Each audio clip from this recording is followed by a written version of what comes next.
ចាសួស្តីបងប្អូនចានេះប្រហុកដែលនេះខ្ញុំធ្វើទុកសម្រាប់ធ្វើទឹកប្រហុកហ្នឹងបងប្អូនចាឥឡូវនេះគឺដល់ថ្ងៃដល់ខែបងប្អូនចារយៈពេល6ខែចាគឺយើងអាចយកមករំងាស់ធ្វើទឹកប្រហុកបានហើយចានេះបងប្អូនគឺសាច់ត្រីវិញគឺឡើងទន់ហ្មងបងប្អូនចានេះទៅគឺវាលួយហ្មងចាអញ្ចឹងបន្តមកទៀតនេះខ្ញុំចាប់ផ្ដើមយកប្រហុកហ្នឹងទៅថ្លឹងមើលចាបងប្អូននេះខ្ញុំដាក់ជញ្ជីងចាហើយនេះខ្ញុំដាក់ឆ្នាំងចាបន្ទាប់មកនេះឆ្នាំង1គីឡូ3ខាំកន្លះបងប្អូនចាចិត្ត1គីឡូ4ខាំយើងថា1គីឡូ4ខាំចុះបន្ទាប់មកនេះខ្ញុំចាក់ប្រហុកចូល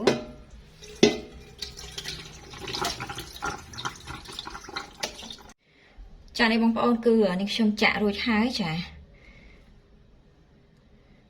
អញ្ចឹងនេះខ្ញុំរាប់មើលគឺទាំងទឹកទាំងសាច់គឺ3គីឡូបងប្អូនចាបងប្អូនឥឡូវនេះខ្ញុំបានចាក់ចូលក្នុងឆ្នាំងរួចហើយចាបន្តមកទៀតនេះខ្ញុំចាប់ផ្ដើមដាក់គ្រឿងផ្សំចូលបងប្អូនចាសម្រាប់ស្ករនេះខ្ញុំដាក់ចំនួន1គីឡូចាបងប្អូនប្រើជាស្ករត្នោតក៏បានឬក៏ស្ករអំពៅកញ្ចប់ដូចនេះខ្ញុំក៏បានដែរចា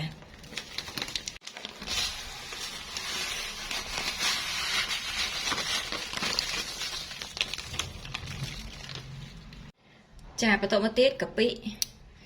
នេះខ្ញុំដាក់ចំនួន1កែវបងប្អូនចា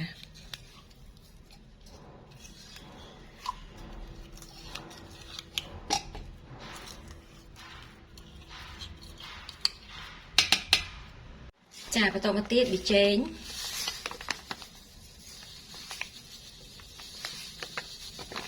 នេះខ្ញុំដាក់4ស្លាបព្រាបាយបងប្អូនចាបន្តមកទៀតម្នាស់សម្រាប់ម្នាស់នេះនេះខ្ញុំចិតសបកតាំងពីល្ងាចបងប្អូនអញ្ចឹងនេះខ្ញុំដាក់ទូទឹកកកទៅវារៀងប្រែពណ៌ចា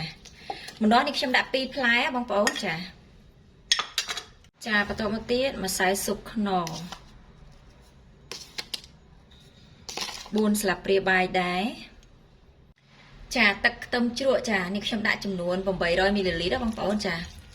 បើសិនជាមានដាក់បើអត់មានបាច់ដាក់ក៏បានដែរចាទឹកស្អាតចំនួន4លីត្រ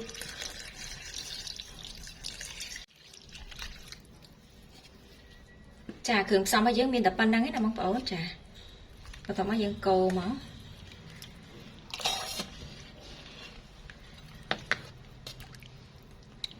រួចហើយយើងយកទៅដាក់នៅលើចង្ក្រានអញ្ចឹងនេះខ្ញុំបានលើកប្រហុកដែលនេះខ្ញុំដាក់ចូលក្នុងឆ្នាំងហ្នឹងដាក់លើចង្ក្រានរួចហើយនេះខ្ញុំប្រើជាចង្ក្រានខ្ជូងបងប្អូនហើយយើងរងាស់រយៈពេល1ម៉ោងដើម្បីឲ្យវាផុយឆ្អឹងឲ្យលួយអស់អញ្ចឹងចាំគ្រប់1ម៉ោងចានេះខ្ញុំបន្តវីដេអូទៀតណ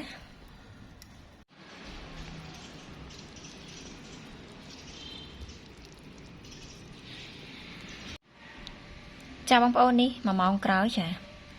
ឃើញថាលួយបងប្អូនយើងពងងាស់តតែលួយអញ្ចឹងបងប្អូនបានវាចេញជាតិអស់ហើយសម្រាប់រសជាតិនេះធានាថាឆ្ងាញ់ហ្មងយើងបន្ថែមតិចតួចមក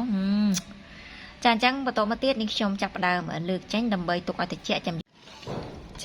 ខ្ញុំលើកចេញមកពីចង្ក្រានណាបងប្អូនយើងរងាស់ចង្ក្រានខ្ជូងអញ្ចឹងបានវាផុយឲ្យលួយល្អនេះសម្រាប់ទឹកប្រហុកនេះគឺឈ្ងុយមែនតើបងប្អូនអញ្ចឹងយើងទុកឲ្យត្រជាក់សិនណា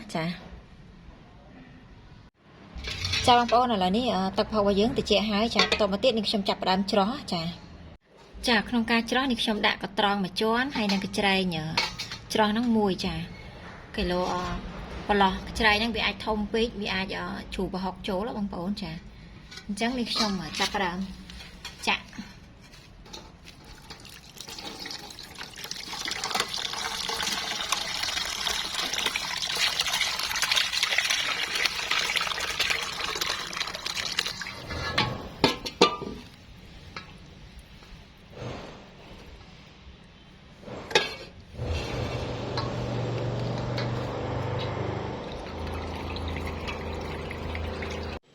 បងប្អូនសម្រាប់ទឹកប្រហុករបស់យើងគឺនេះខ្ញុំបានច្រោះរួចណានេះ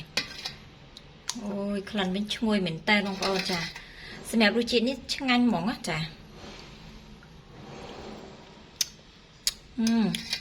ឥ សម្រាប់ពណ៌នេះបើសិនជាបងប្អូនចង់ឲ្យវារៀងកម្ៅតិចបងប្អូនអាចបន្ថែមជាអូវ៉ាន់ទីន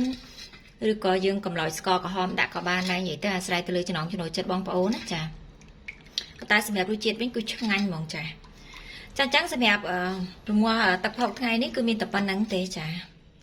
អរគុណជំរាបលាបាយបាយ